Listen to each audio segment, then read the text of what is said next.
a vibrant storyteller's setup. A confident African man, known as KARIM-OH, sits at his recording setup, ready to engage his audience.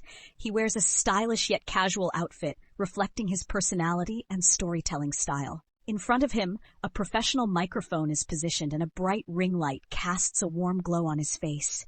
His expression is animated, full of energy as he gestures toward the camera. Behind him, a well-arranged background features subtle decorations, perhaps books, cultural artwork, or LED lighting, adding a personal and professional touch.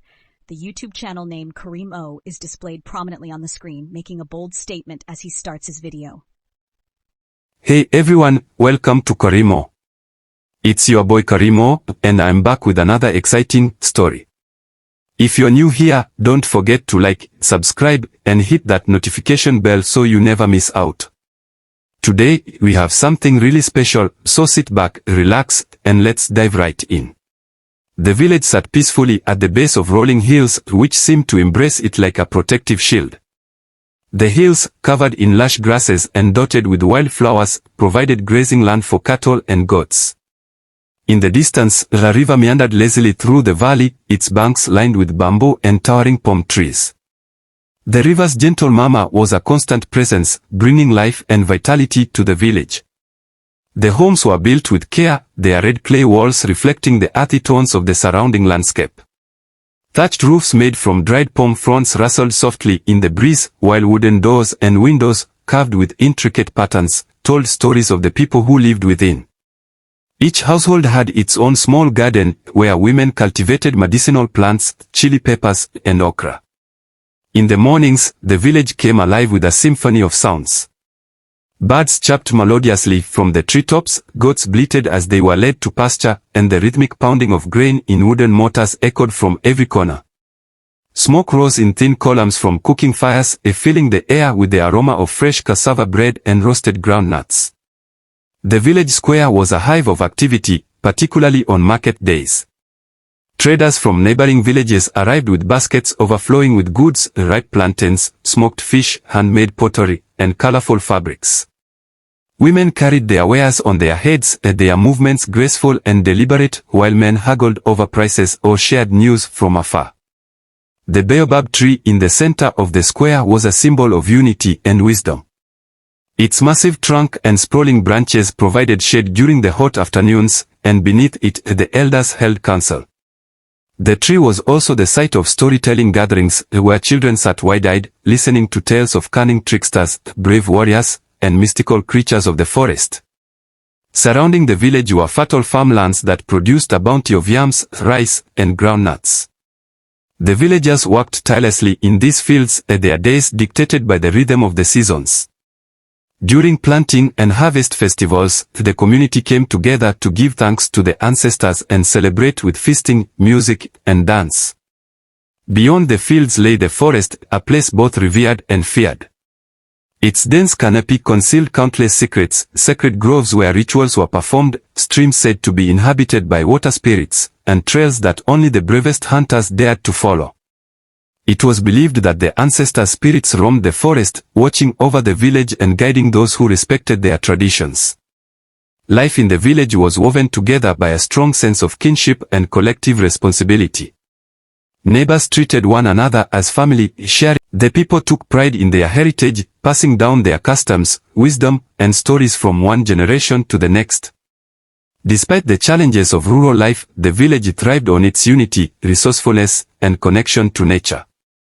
It was more than just a collection of homes, it was a living, breathing community, rich with tradition and bound by an enduring respect for the land and its history. The marketplace was alive with its usual chaos. Merchants shouted over one another, advertising their goods, vividly colored fabrics, fresh vegetables, and handcrafted trinkets. Women balanced baskets of wares on their heads, moving gracefully through the bustling crowd. Children played nearby, their laughter mingling with the clinking of coins and the clamor of bargaining voices. Fode, drenched in sweat under the midday sun, worked tirelessly at the edge of this scene, clearing the clogged gutter that ran along the main road. His task was grueling. The stagnant water smelled foul, and the mixture of mud and trash clung stubbornly to the sides of the gutter. Yet Fode worked diligently, knowing the marketplace depended on his efforts to keep the area clean and the water flowing. Despite the noise around him, he focused on his work, taking pride in the respect his hard labor had earned him. As he scooped the last of the debris, he caught sight of an old woman making her way through the crowd. Her figure was frail, her back bent at an unnatural angle, as though the weight of her years pressed heavily upon her. Her clothes were simple, worn thin by time, and her feet were cracked and coated in the red dust of the unpaved roads she had traveled. Without a word or glance at Fode, the old woman shuffled toward the gutter he had just finished cleaning. She knelt slowly, her joints creaking audibly as she lowered herself and dipped her feet into the clear water. She began scrubbing them, the water darkening as layers of dirt and grime washed away. Fode stood still, watching the old woman wash her feet in the gutter water, a bitter feeling creeping into his chest. He couldn't understand why she would do such a thing without a word of acknowledgement or even a glance in his direction. His mind raced, fueled by a sense of entitlement he couldn't shake. She must know this is my workplace, he thought, his gaze fixed on her frail hands as they walked through the grime. I've been cleaning this gutter for hours, and she comes along without a care. Surely, after she finishes, she will give me something for my trouble. It's only fair. A small token, perhaps, is some money, a few coins, or even a kind word. After all, I've earned it. I've worked hard. The more he watched, the more his irritation grew. The old woman seemed oblivious to the effort he had put into his task, her slow movements unconcerned with the time or the place. To Fode, it felt like an insult, as if his hard work meant nothing. The old woman, unaware of the storm brewing in Fode's heart, continued washing her feet with painstaking care. Her movements were slow and deliberate, as if each stroke was a ritual of cleansing, not just of dirt, but of weariness and time itself. She seemed to be in no rush, perhaps unaware of the tension that had already begun to simmer in Fode's chest. The water she had washed her feet in rippled gently, turning darker with every stroke of her hand. The mud and grime of the road dissolved into the water, leaving behind the traces of her long journey. Fode stood rigid, his eyes locked on her every movement, his teeth grinding as the minutes ticked by. The bustling noises of the marketplace around him faded, replaced by the beat of his own heart, each pulse louder than the last. His mind raced, his thoughts twisted by frustration. He had worked so hard to clean the gutter, his labor had been ignored, his effort disrespected by the old woman's disregard for it. She should have known better, he thought. She must have seen him working, seen how much effort it took to clean the water that had become tainted by the dirt of the street. When the old woman finally finished, Fode felt an undeniable rush of impatience. She rose slowly, her body creaking with the weight of age, her eyes distant and unfocused. She gave no sign that she had noticed his presence, no acknowledgement of the boy who had been watching her so intently. She dusted her hands off, looking up only briefly, before beginning to walk away, her fragile frame moving slowly but steadily, as if she had all the time in the world. Fode's face hardened as she took her first step away from him. His body, to which had been tense and waiting, now snapped into action. In a swift motion, he stepped forward, positioning himself directly in her path, blocking her way. The air seemed to shift around them, charged with the weight of his actions. His tall, muscular frame loomed over her as he stood in her way, arms crossed defiantly across his chest. The crowd around them, sensing the brewing confrontation, began to murmur softly. People shifted from side to side, some pausing in their activities to watch, others gossiping quietly. Fode could feel their eyes on him, their curiosity hanging in the air like a cloud of pressure. His pride surged, he was the one who had been wronged, and now everyone was watching. This was his moment to make things right. You can't just live like this, Fode said, his voice rising, clear and commanding. His words cut through the murmurs of the crowd, each one laced with accusation. You dirted the water I worked so hard to clean. You owe me something for my trouble. It's only fair.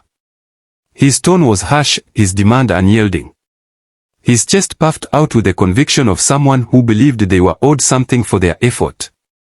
His eyes flashed with indignation, and for a moment, he felt justified. He was the one who had been wronged, the one who had worked tirelessly, and now he was simply asking for what was rightfully his.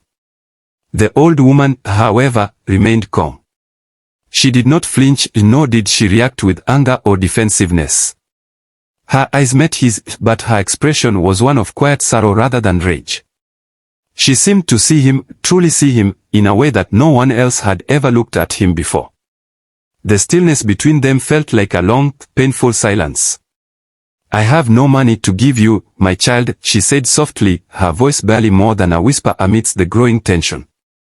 Her words were gentle, but there was an unmistakable strength in them. "Let me go in peace." Fode's anger flared. He didn't hear her words, not really. All he had was the offense, his work, his efforts, dismissed so easily. He couldn't understand why she wouldn't offer something, anything, in return for what she had done. The crowd was still watching, their eyes now glued to the two of them, and Fode felt the pressure mount with every passing second. But the old woman, without another word, began to turn away from him. Her frail body seemed to glide past him, moving with a quiet dignity that Fode could not understand, and the moment stretched on, thick with tension. It was as if the entire marketplace was holding its breath, waiting to see what he would do next. Fode's voice rang out, harsh and demanding, slicing through the quiet murmur of the marketplace. His words hung in the air, drawing the attention of everyone nearby. The vendors, the children playing in the streets, the old men sitting under the shade, they all stopped what they were doing, their eyes turning to the confrontation before them. Fode stood firm, his chest heaving with indignation, his jaw set tightly in defiance. "You can't just leave," he repeated, stepping closer to the old woman, his voice growing louder. "You dirted the water I worked so hard to clean. Pay me for my work." The anger in his voice was sharp, edged with the sense that he had been wronged, that his labor had been disrespected. To him, it felt like the world owed him something for his efforts. The marketplace had come to a standstill, all eyes fixed on the boy and the elderly woman who was now at the center of it all.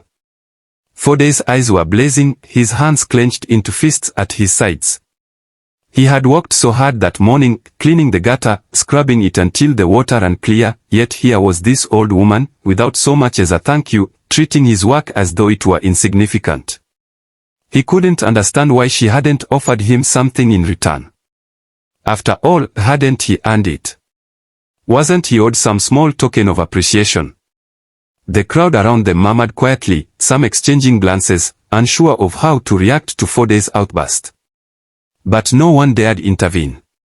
It was as though the tension between the two had formed an invisible wall, and all the onlookers were trapped, waiting for the next moment to unfold. The old woman, however, remained unmoved. She didn't raise her voice or show anger. Instead, she looked at Fode with the same calm expression, her tired eyes filled with quiet sadness. Her frail form seemed small against Fode's tall and sturdy frame, yet there was an air of authority about her that made him hesitate, even if only for a brief moment. She took a long, deliberate breath, as if weighing her words carefully before responding. "I have no money to give you, my child," she said softly, her voice carrying a tone of finality yet tinged with a depth of wisdom that Fode had not expected. "Let me go in peace." Her words were gentle, almost soothing, but they did little to cool Fode's temper. He didn't hear her plea for peace, all he could hear was his own anger, his frustration, his sense of entitlement. The old woman's lack of response, her refusal to acknowledge his demands, only served to fuel his fury. Fode stepped closer, his shadow falling across her small frame. "I don't care if you have money or not," he snapped, his voice cold and unforgiving. "You've taken my work for granted, and now you'll pay for it. You can't just walk away like nothing happened." The crowd fell into a tense silence as the old woman met Fode's gaze, her eyes unblinking, as though she had already seen the path that he was on. But Fode, blind with anger, could not see the storm he was about to unleash. He couldn't have known then that the woman he had humiliated in front of the villagers was not just a simple old woman, she was someone far more powerful than he could ever comprehend.